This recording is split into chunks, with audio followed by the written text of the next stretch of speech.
Este es el resumen de las noticias tecnológicas más importantes del día. Si, como yo, quieren, antes de irse a dormir, repasar las noticias más importantes del día en materia de tecnología, pues llegaron a donde era.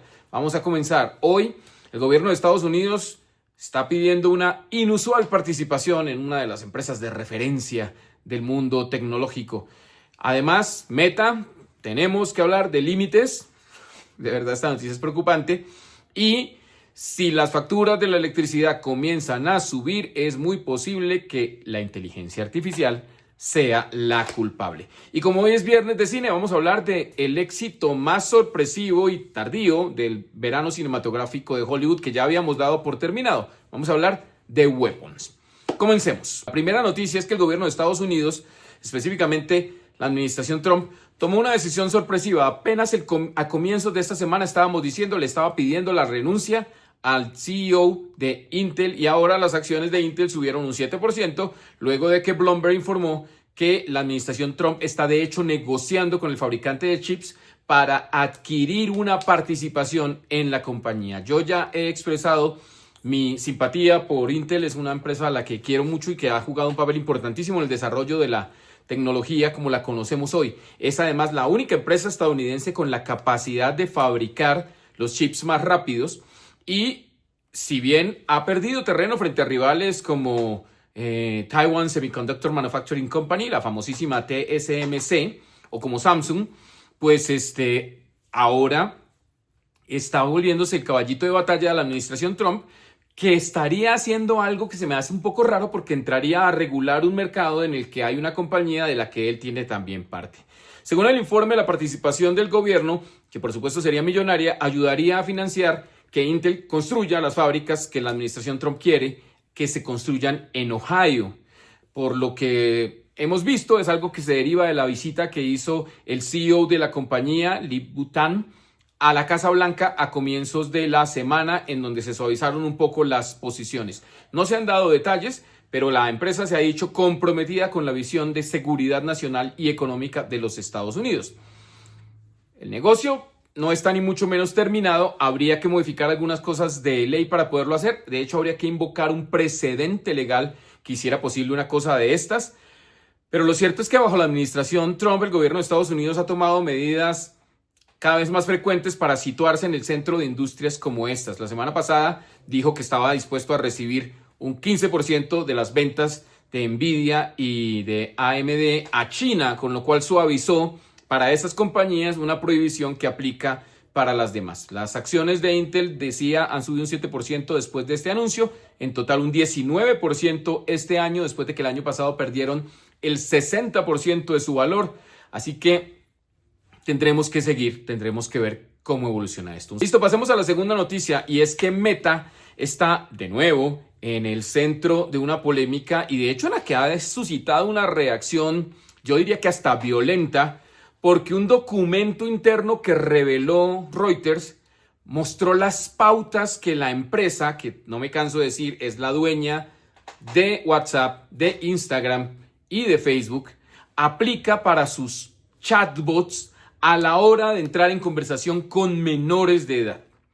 Específicamente, y esto es un encomillado según reporta Bloomberg, el documento de política interna le permite al chatbot de Meta involucrar a un niño en conversaciones románticas o sensuales, generar información médica falsa y ayudar a los usuarios a argumentar que personas de cierta raza son más tontas que personas de otras razas. La polémica se fue primero a las redes y hoy el cantante Neil Young dijo que abandonaba completamente las redes sociales de la plataforma de Meta porque hallaba inaceptable. Básicamente el uso de chatbots con los niños tiene que guiarse por parámetros incluso más estrictos que los que se aplican con los adultos y pues según lo que se está viendo aquí, este informe lo que dice es que Meta está fallando en eso. Ya ahora el siguiente espacio en donde se va a dar esta pelea es el Congreso, en donde ya hay legisladores como Josh Hawley, republicano de Missouri, que exigieron una investigación y que hicieron una carta pública a Mark Zuckerberg diciendo que hay que definir si los productos de esta compañía pueden o no dañar a los niños y que si lo hacen, si se trata de daños criminales. Hablamos de un documento de más de 200 páginas que Reuters miró, se llama GenAI Content Rich Standards, y define lo que los empleados y los contratistas deben hacer y los comportamientos que deben asumir a la hora de entrenar los productos de IA generativa de la compañía. Son ideales, son líneas, son como dicen pautas, pero la verdad no luce nada bien. Entonces esperemos a ver cuál es la respuesta oficial de Meta sobre esta nueva polémica en materia de cómo maneja su inteligencia artificial. La tercera noticia también tiene que ver con inteligencia artificial, pero esta llega un poco más cerca del bolsillo, y es que según explica Fast Company, si la factura de luz sube en el próximo año, es muy probable que la culpa la tenga la IA. Específicamente las tecnológicas, lo hemos dicho, consumen grandes cantidades de electricidad y eso está aumentando el costo de la electricidad que consumen los seres humanos normales. Sam Altman había dicho que ejecutar la visión de IA de la compañía requería una fracción significativa de la energía de la Tierra. Y eso es algo que aplica también para la inteligencia artificial de Meta, para la de Google y para la de cualquier compañía. El asunto es que todo ese consumo está empezando a filtrarse a las facturas de las personas comunes y corrientes. Se estima que en países como en Estados Unidos los consumidores este año están pagando un 5.5% más por el aumento de la manera en que se está llegando a subir el costo del kilovatio. Y por eso es que los consumidores van a terminar pagando a finales de este año más por cuenta de esto que por la inflación.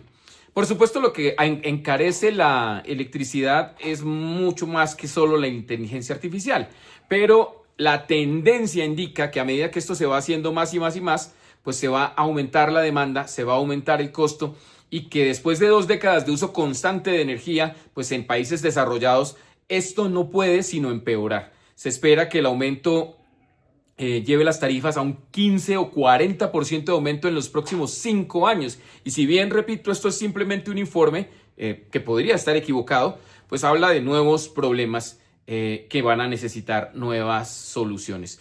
Mucho más si países como Estados Unidos, en una administración como la que tienen en estos momentos, se aíslan de la energía renovable. Para terminar, hoy es viernes de cine y les voy a decir una cosa, a mí me resulta súper interesante poder hablar de esta película que salió de la nada, no esperábamos que fuera tan buena y voló un montón de cabezas. Se llama Weapons y en Colombia tiene el lamentable título de La hora de la desaparición. Horrible traducción. Weapons, por supuesto, quiere decir armas y es la revelación del terror en el verano cinematográfico de Hollywood. Para que aclaremos, porque en Colombia no hay estaciones, el verano cinematográfico de Hollywood es la expresión que usamos para las películas que se estrenan en Estados Unidos en los meses de... ya empieza en mayo realmente. Junio, julio y agosto. Ahí es donde suelen llegar los dinosaurios, los Minions, los superhéroes, tanto de Marvel como DC. Y este verano fue un verano interesante. De hecho, la vez pasada hablamos de lo que nos trajo. No esperábamos que lo cerrara una película de terror. Las películas de terror empiezan a llegar en esta época, después septiembre y octubre.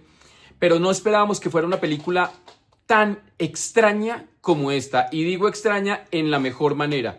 Básicamente es una película que desde su lanzamiento la semana anterior ha sorprendido al mundo. Colombia no es exenta de esa discusión. Y se considera ya un éxito, no solo en taquilla, sino por la curiosidad y por la manera en que se ha involucrado el público y se ha metido esto en el imaginario colectivo. Para quienes no somos unos grandes seguidores del terror más duro, una película de terror puede caer en cualquier lado. Este año ya nos había dado una gran película de terror que fue Sinners, que probablemente pase a la historia como la película de este año.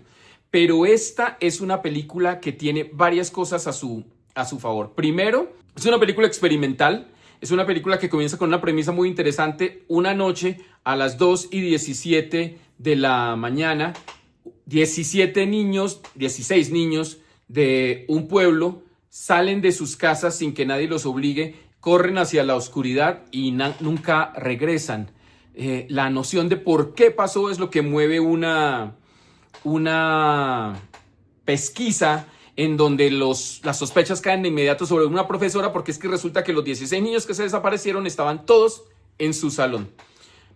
Muy buena premisa y además un muy buen reparto, porque tienen a Julia Garner, que acabamos de ver en Los Cuatro Fantásticos como Silver Surfer, tienen a Josh Brolin, y tienen voy a cuidarme de hacer spoilers porque realmente lo mejor que le puede pasar a uno en esta película es verla sin saber demasiado de ellos, pero tienen en la mitad un giro que convierte la película en absolutamente otra cosa y que pone a la gente a pensar en cómo se interpreta, cómo se explica y cómo se resuelve.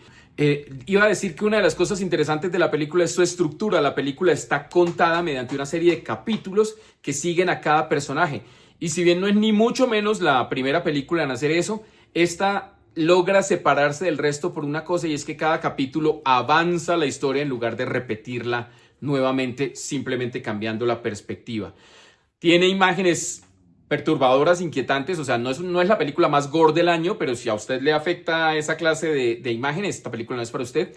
Y yo siento que debería decirlo por puro juego limpio, esta es una película de amores y odios. O sea, yo conozco gente a la que le ha parecido un completo mugre y conozco gente entre quienes me cuento que piensan que es excelente que terminemos el verano de Hollywood con una película que demuestra lo que pasa cuando a un director lo dejan hacer su película y punto.